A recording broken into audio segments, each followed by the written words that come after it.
Patay ang barangay secretary sa Daan Suyan, Malapatan, Sarangani Province, human gipusil sa mismong kapitan sa barangay, Huwebes sa kaadlawon, Marso 13. Gila sa kapulisan ng biktima nga si Teresa May Calay, 32 anyos, ug ang suspect nga si Kapitan Elizalde Sigafu, 49 anyos, stepdaughter sab sa kapitan ng biktima. Napaganog na angol sa pagpamusil ang 5 anyos nga pag-umangkon sa kapitan. Base sa investigasyon sa Malapatan Municipal Police Station, parehong mitambong og birthday party ang suspect ug ang biktima sa usa ka CAFGU member. Milabay ang pipila ka oras kalit miduol ang giingong hubog nga kapitan sa biktima ug kalit niining gipusil sa makadagang higayon. Nadala pa sa ospital ang barangay secretary apan alas 7 kaganyang buntag namatay kini. Luwas na sab sa peligro ang minor de edad nga pag-umangkon.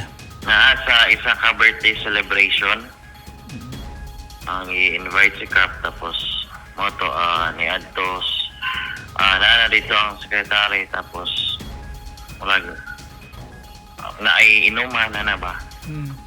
Tapos sa dala siguro ka hubog pagpangihi niya according to siya sa dala daw sa pagkahubog pagpangihi niya pagbalik niya mo na to nahitabo na dahil ng pagpamasil.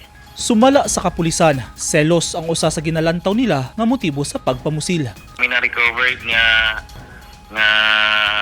empty shell upat ka buhok sa 9mm na pusil. Nakakustudiyan na sa Malapatan Municipal Police Station ang kapitan nga suspect human maaresto sa hot pursuit operation. Nakuha gikan sa posisyon sa dinakpan ang 9mm pistol, pasakahan ug patong-patong nga reklamo ang suspect. Amo asa humanon tanang nga pag-process sa investigation, conduct ang follow-up.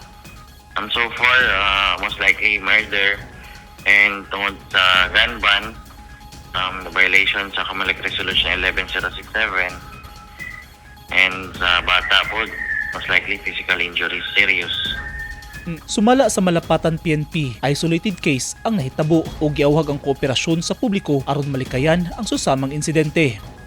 Siguro kung naamangyoy mga alitan sa mga mabatyagan within the community, palihog, paabot sa PNP or naabay kanang bikil sa mga even family problem lang, paabot sa MUA or kung naabay na ibalang nga naipusil ang isa ka tao, dili magduwa-duwa nga moduol sa PNP Malapatan. Gipalawman pa sa kapulisan ang investigasyon sa kaso aron matino gyud ang tinuod nga motibo sa krimen. Eugene Hinutan, Newsline Philippines. Stay safe.